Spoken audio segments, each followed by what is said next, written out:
அனைவருக்கும் வணக்கம். இன்னைக்கு நான் உங்களுக்கு ஒரு அழகான கதை சொல்ல போறேன்.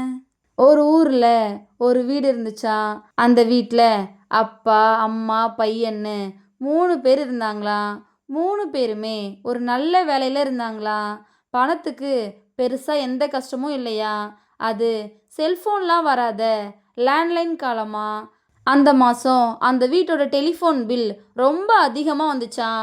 உடனே அப்பா தன்னோட மனைவி கிட்ட வந்து, இங்க பாரு, நான் என் ஃப்ரெண்ட்ஸுக்கு சொந்தக்காரங்களுக்கெல்லாம் ஃபோன் பேசணும் அப்படின்னா ஆஃபீஸ் ஃபோன்லயே பேசிடுவேன். நீ தான் எல்லாருக்கும் வீட்டு ஃபோன்ல இருந்து பேசியிருப்ப. அதனால தான் டெலிஃபோன் பில் இவ்வளோ வந்திருக்கு அப்படின்னு சொன்னாரா. அதுக்கு மனைவி, நான் வீட்டில் இருக்கிற ஃபோனை யூஸ் பண்ணுறதே இல்லையே, நானும் ஆஃபீஸ்லேயே பேசிட்டு வந்துடுவேன். உங்கள் மகன்தான் மணிக்கணக்காக உட்காந்து பேசியிருப்பான் அப்படின்னு சொன்னாங்களா. அந்த இடத்துக்கு வந்த மகன், அம்மா, எனக்கும் நான் வேலை செய்கிற கம்பெனியில் ஃபோன் இருக்குது. யார் கூட பேசணுன்னாலும் நான் அங்கேயே பேசிடுவேன்.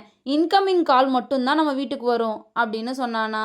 அப்புறம் எப்படி தான் டெலிஃபோன் பில் அதிகமாக வந்துச்சு அப்படின்னு யோசிச்சுட்டு இருந்தப்போ அந்த ஃபோனையே குறுகுறுன்னு பார்த்துக்கிட்டு இருந்த வீட்டு வேலைக்காரிய திட்ட ஆரம்பிச்சாங்களாம். அதுக்கு அந்த வேலைக்காரி, என்ன ஏன் திட்டுறீங்க?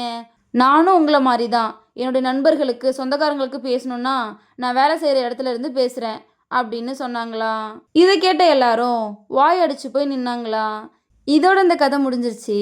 நம்ம இந்த உலகத்துக்கு என்ன கொடுக்குறோமோ அதுதான் நமக்கும் திரும்பி வரும். அதை தான் இந்த கதை நமக்கு சொல்லுது. இந்த கதை உங்கள் எல்லாருக்கும் பிடிச்சிருக்கும் நம்புறேன். இன்னொரு அழகான கதையில் நாளைக்கு சந்திப்போம். நன்றி.